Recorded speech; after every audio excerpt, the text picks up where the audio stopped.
Historically, the world had nothing but economic misery. That's the natural state of humankind. And what's fascinating is a couple of hundred years ago, that began to change. Let me show you a couple of charts.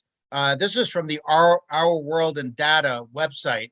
That's if you're a wonky person who likes numbers, it's a great website to visit. But this shows GDP per capita, economic output per capita, starting in the year one, all the way up through 2016. And you can see all the way up until 1700, 1800, everyone in the world was poor. But then there was this magical explosion of economic growth in selected countries, where all of a sudden, after centuries and centuries of poverty, there was suddenly widespread mass prosperity in these countries. And here's a closer look at the data. Instead of from the year one, this starts in the year 1820. And you can see what are the countries that became the richest over these last 200 years. You see Switzerland and the United States, very rich.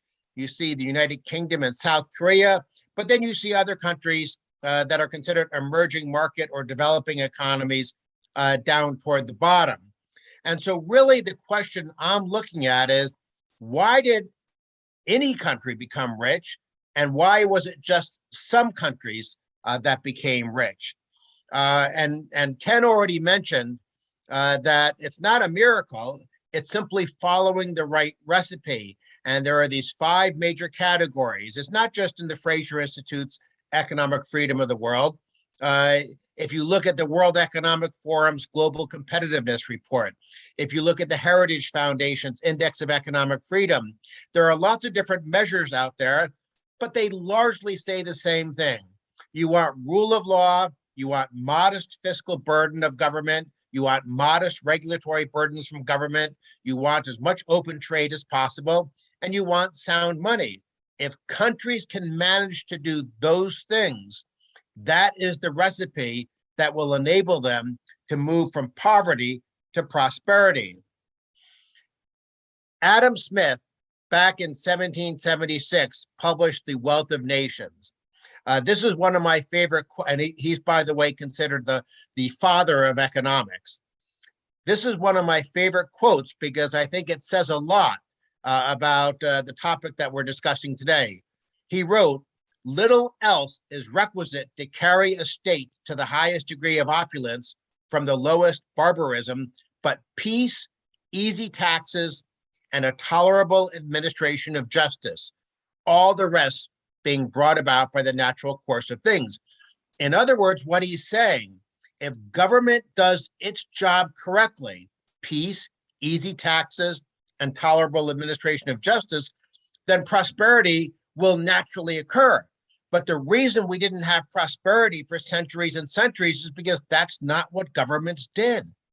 Governments ransacked their people, they exploited their people, they engaged in wars, they confiscated crops, which of course back then was the way they taxed people. And of course, there was no rule of law or tolerable administration of justice. I'm going to focus on fiscal policy, of course, in this presentation, but I want to say something about this rule of law, administration of justice issue. One of the key factors that enabled the Western world to become rich, and one of the factors that is holding back countries in Africa, is whether or not you have what Adam Smith called tolerable administration of justice. I think the reason the West was able to become rich is that the arbitrary rule by dictators, and whether they were chieftains or kings or whatever they were called, but basically the world used to be run by dictators, and the whim of the dictator determined everything. And when that was gradually replaced by the rule of law, checks and balances on the power of individual rulers, what did we get? We got all sorts of good things: less cronyism, fewer monopolies, better protection of property rights, neutral enforcement of contracts by a legal system, lower risk of expropriations, and of course, respect for bourgeois entrepreneurship. Per Byland just talked about entrepreneurship, and it's very important. Deirdre McCloskey, the great economic historian, has written about the great enrichment. That's another term for what I'm discussing that happened in Western Europe and North America. That was an attitudinal shift. That suddenly entrepreneurs weren't viewed as grubby tradesmen, they were viewed as creators, and it became a respectable thing to do. So all these very necessary core conditions for prosperity began to develop in certain Western European countries in the 1700s into the 1800s, and that, I think, was key in allowing economic growth to suddenly come about where it had been absent for centuries and centuries. But as I said, I want to focus on fiscal policy. And if there's one slide in my presentation that I want everyone to remember, it's this one.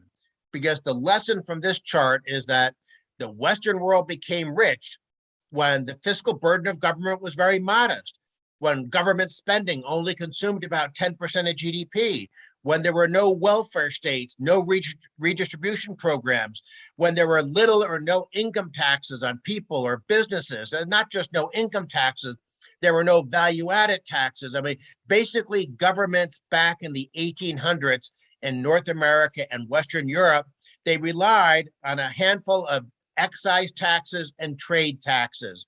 But government, in terms of fiscal policy, was just a very, very tiny burden on the economy. And I want to show you some charts. This is from Vito Tanzi, is the former fiscal director at the IMF. And along with Ludger Schuknecht, who I think is now with the European Central Bank, they put together this chart showing what was the burden of government spending in 1870, 1913, and then after World War I in 1920, 1937, and 1960. And you can see before World War I, the burden of government spending in these major economies was only about 10 to 12% of GDP. Now, to put this in context, the countries in the world today that are considered small government countries, Hong Kong and Singapore, they have government sectors that consume 20% of GDP. So in the major countries of the Western world in the 1800s, government was only half the size of what it is in places like Hong Kong and Singapore today.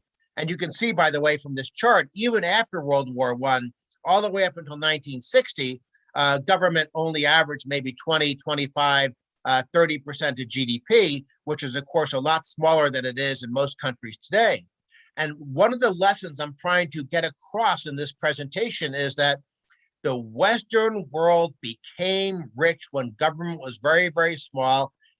We went from agricultural poverty to middle-class prosperity in the 1800s and early 1900s, when government played only a tiny role in the economy in terms of fiscal policy.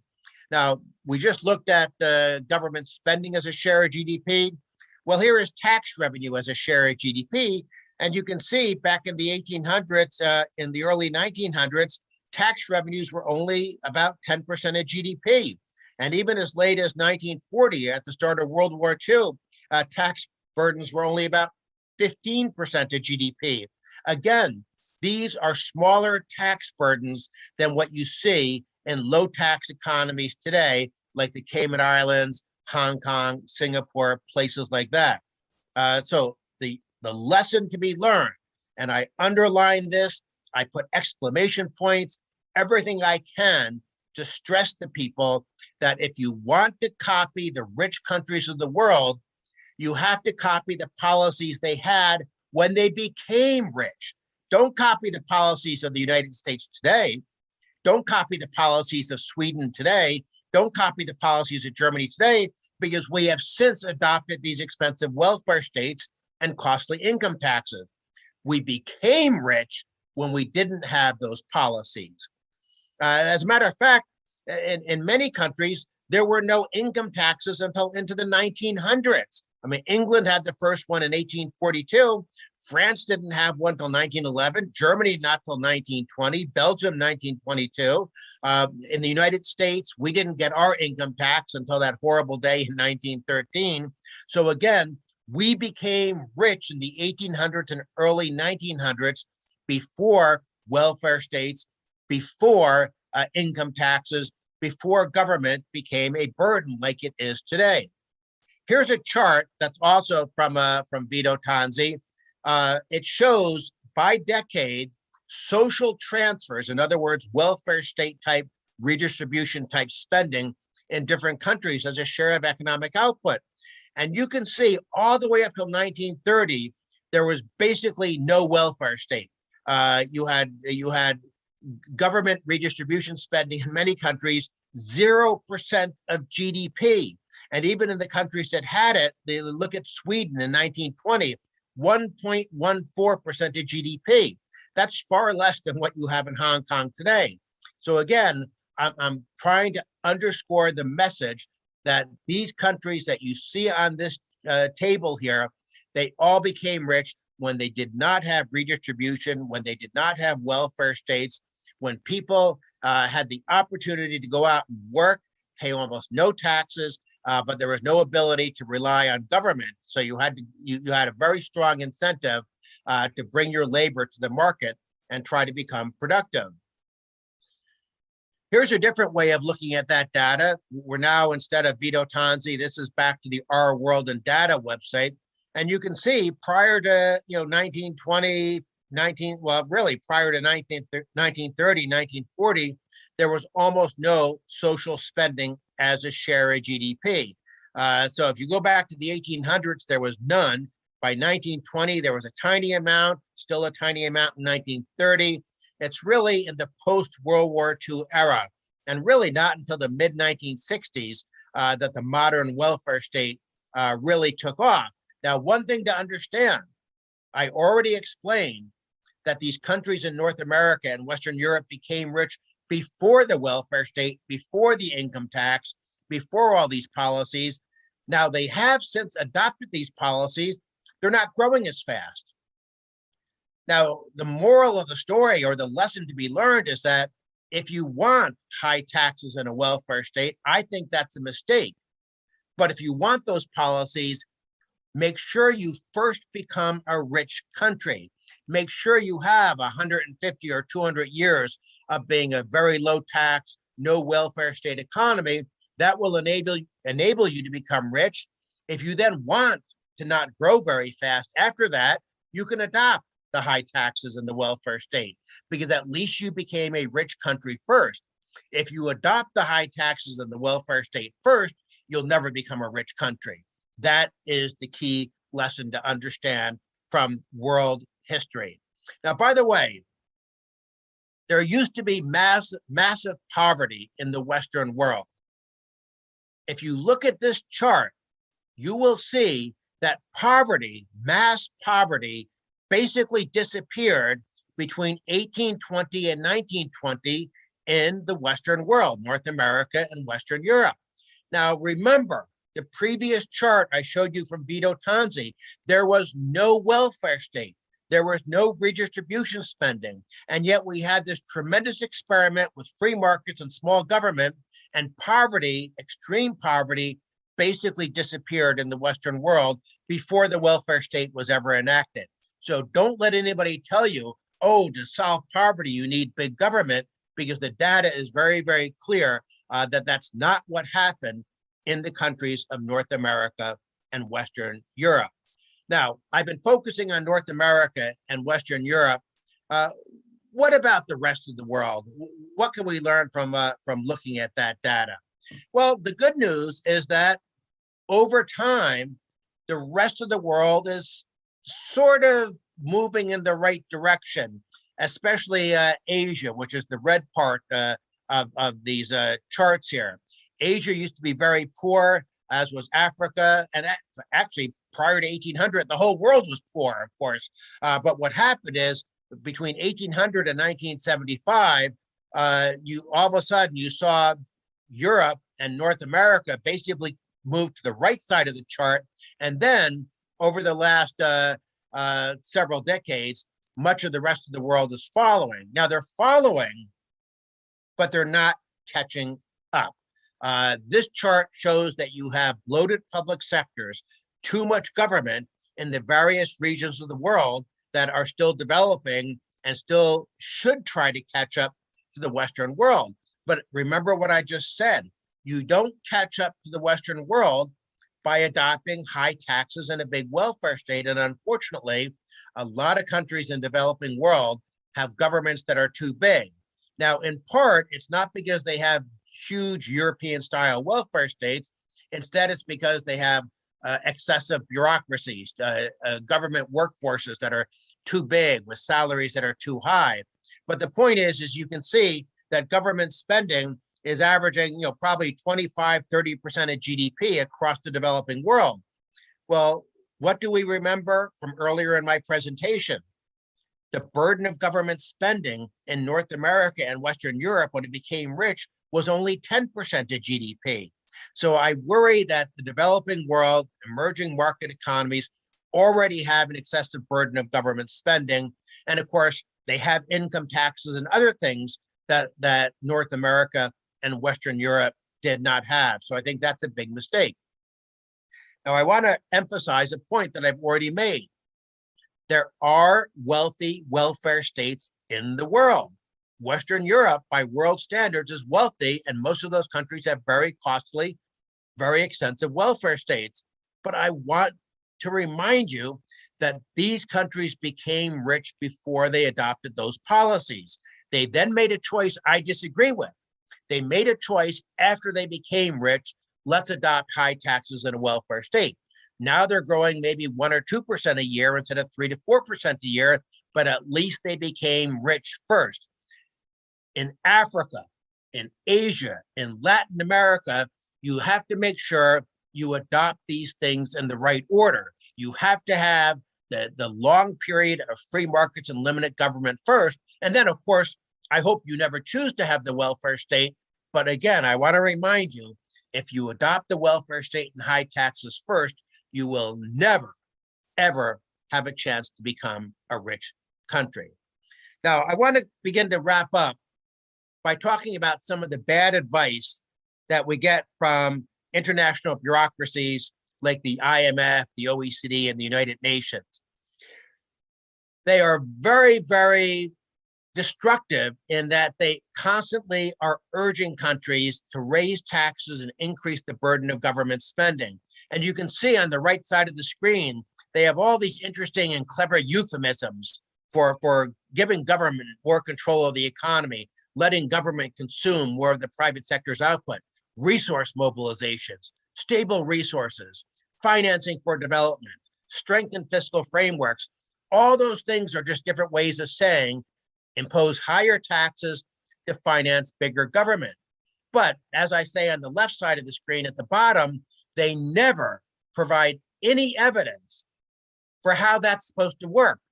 How do you make government bigger to help your economy grow faster? How do you impose higher taxes, thereby punishing people who work, save, and invest? How does that encourage more economic output? These bureaucracies, and by the way, the most amazing and hypocritical thing about these bureaucracies, the people who work there get tax-free salaries, but they basically go around the world and tell everyone else to raise their taxes to finance a bigger burden of government spending. Here's my depiction. Here's my illustration of their ideology at the IMF, OECD, United Nations. Step one is give politicians more money. Step two is magic. And then step three, somehow you get economic prosperity. But of course, you never get step three if you follow that advice. The only countries today in the world that are rich, I guess maybe a few small oil sheikdoms could be considered rich, though of course all the money's in the ruling families. But the only real countries in the world that are rich today are countries that had a couple of 100 years of very small government, very free markets, and then, as I said, they made the mistake, many of them, of adopting expensive welfare states. Whenever I do debates, with my left-wing friends at different conferences and panels and television programs, I always present them with this question. Identify a single example of their policies producing success. And for purposes of our conversation today, it's the second passage that matters. I want them to show me a poor nation that became a rich nation with big government, with statism.